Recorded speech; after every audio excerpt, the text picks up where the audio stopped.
सरकारच्या शासन आपल्या दारी उपक्रमांतर्गत पेण तालुक्यातील जोहे येथे छत्रपती शिवाजी महाराज महाराजस्व समाधान शिबिराचे दिमाखात आयोजन करण्यात आले। महसूल विभागाच्या या उपक्रमामुळे दुर्गम भागातील नागरिकांना विविध शासकीय दाखले आणि सेवांचा लाभ एकाच छताखाली मिळाला। आमदार रविशेठ पाटील आणि प्रांताधिकारी प्रवीण पवार यांच्या प्रमुख उपस्थितीत हा कार्यक्रम पार पडला। तहसीलदार तानाजी शेजार यांच्या मार्गदर्शनाखाली अनेक लाभार्थ्यांना जागेवरच दाखल्यांचे वाटप करण्यात आले।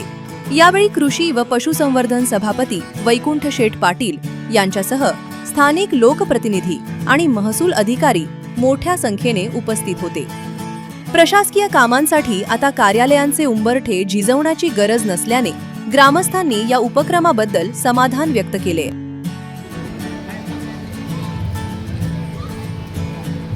चालू आहे आणि या नवीन युगात मोदी साहेबांचं जे काम चाललेलं आहे त्या मोदी साहेबांच्या कामामुळे आपल्याला या ठिकाणी आवर्जून सांगितलं पाहिजे की हे सर्व काम आपल्या दृष्टीने फार महत्वाचं आहे आणि आपल्याला याचा फायदा व्हायचा।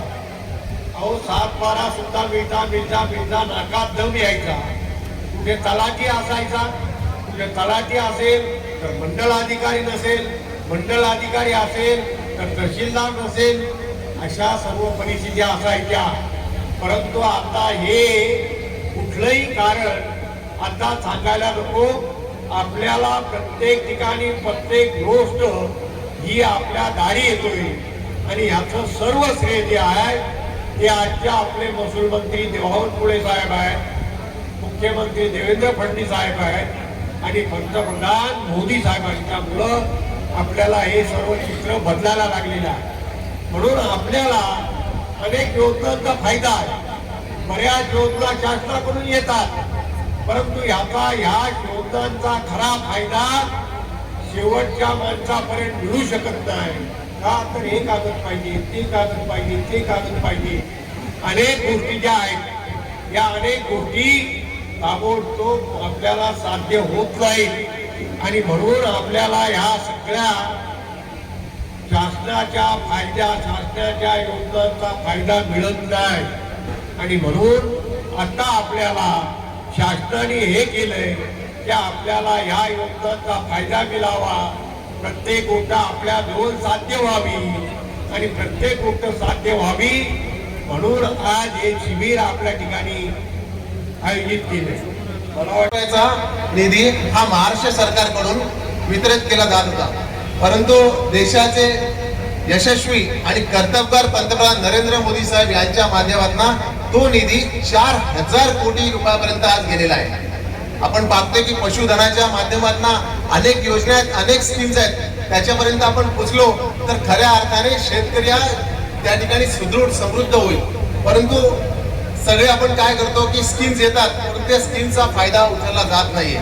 आपण फक्त बांधकाम काम विकास काम हे पाहतो, परंतु खऱ्या अर्थाने पश्चिम महाराष्ट्र असेल किंवा अन्य परिसर असेल आपण बघितला तर स्कीमच्या माध्यमातून शेतकऱ्यांना सुदृढ आणि समृद्ध करण्याचं काम या सरकारी योजनांनी केलंय आणि त्याचा लाभ आपण प्रत्येकाने घेतला पाहिजे आणि त्या दृष्टिकोनातला प्रयत्न करायला पाहिजे। मला निश्चितपणे या ठिकाणी सांगायचं वाटतं की शेतकऱ्यांनी ज्या काही योजना असतील, फक्त शेततळ्यांच्या योजना असतील, त्या कुक्कुटपालनाच्या योजना असतील, त्या ठिकाणी अर्ज आणि त्या ठिकाणी त्याचा पाठपुरावा करणं महत्वाचं आहे। आपल्या प्रत्येकाला त्याचा फायदा होऊ शकेल आणि निश्चितपणे भविष्यामध्ये अशा प्रकारचे कॅम्प हा वेळोवेळी लावेल, दर 3 महिन्यांनी या कॅम्पचं आयोजन करावं अशी सुद्धा विनंती या ठिकाणी आपल्याला करत आहे। मोठ्या प्रमाणात राबवली गेली। आता जिवंत सातबारा म्हणजे काय, आपला सातबारा हा जिवंत करायचा। म्हणजे बऱ्याचदा या कोकणामध्ये आजोबा पंजोबा यांची नावं तशीच आहे, ते मयत जरी झाले तरी त्यांच्या वारसांची नावं सातबारा सदरी आलेली नाही। आपल्यातले बरेचसे लोक स्थलांतरित असतात आणि त्याच्यामुळं नंतर ज्यावेळी समजा बँकेचे काही कर्ज असेल, शासकीय योजनेचा लाभ घ्यायचा असेल तर त्यासाठी अडचण येते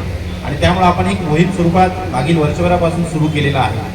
आणि सर विशेष सांगायला अभिमान वाटतो की आपल्या जिल्ह्यामध्ये पेण तालुक्यामध्ये जिवंत सातबारा मोहिमेअंतर्गत सर्वाधिक काम या आपल्या तालुक्यानं केलेलं आहे। जास्तीत जास्त वारस जे मयत खासदार असतील त्यांचे वारस अभिलेखावर घेण्याचं काम सर्व आपल्या अधीनस्थ असणारे तलाठी ग्राम महसूल अधिकारी यांनी केलेलं आहे। त्याचबरोबर सातबारा सदरी काही असे कालबाह्य झालेले शेरे असतात, हे शेरे सुद्धा आपल्याला आता कमी करता येतील। आता या अभियानाचा उद्देश असा आहे की जे खातेदार शेतकरी बांधव उपस्थित आहेत त्यांनी आपले काही अशा पद्धतीचे जर शेरे असतील ते सुद्धा आपल्याला रेग्युलाइज करता येतं किंवा कमी करता येतं. तसेच महिलांच्या बाबतीमध्ये सुद्धा पुरुषाबरोबर महिलांचाही तेवढाच अधिकार आहे. त्यामुळं जर महिलांची पूर्वीच्या काळामध्ये वारसाच्या हक्कानं महिलांना जमिनीमध्ये अधिकार दिला जात नव्हता, परंतु फेरफार सदरी त्यांचं नाव दिसून यायचं. म्हणजे एक खातेदार आहे त्याला महिलाला 2 मुली आणि 4 मुलं असतील तर फक्त मुलांचीच नावं सातबारा सदरी होती. परंतु आपल्याला या अभियानाअंतर्गत मोहिमेअंतर्गत महिलांचाही जो अधिकार दिलेला आहे त्या अधिकारानुसार महिलांची जर फेरफार सदरी नावं असतील तर ती नावं आपल्याला सातबारा सदरी घेता येतात. तर अशा प्रकारच्या योजना किंवा या सुधारणा मोहीम स्वरूपात महसूल विभागाच्या मार्फत राबवलेल्या आहेत. या आपल्यापर्यंत पोहोचणं आवश्यक आहे. हा मुख्यतः याचा उद्देश आहे. कारण याबरोबर सर्टिफिकेटचा विचार केला तर आपण वर्षभर ही प्रक्रिया चालूच असते. मोहीम स्वरूपामध्ये आज आपण शिबिरात आयोजित केला तर जास्तीत जास्त लोक त्याचा लाभ घेऊ शकतील. त्याचबरोबर PM किसान आहे, KYC आहे, या सुद्धा या शिबिरामध्ये आपल्याला लाभ घेता येईल. तर एकंदरीतच आज आम्ही या जोहे या गावी या पूर्ण हमरापूर मंडळाचा समाधान शिबिराचा कार्यक्रम या ठिकाणी आयोजित केलेला आहे. या समाधान शिबिरामध्ये जे उपस्थित खासदार शेतकरी बंधू असतील त्यांनी या शिबिराचा जास्तीत जास्त लाभ घ्यावा. आज हे शिबिर जरी आता उद्घाटन झालं तरी दिवसभर सुरू राहणार आहे. त्यामुळे आपल्या काही अडचणी असतील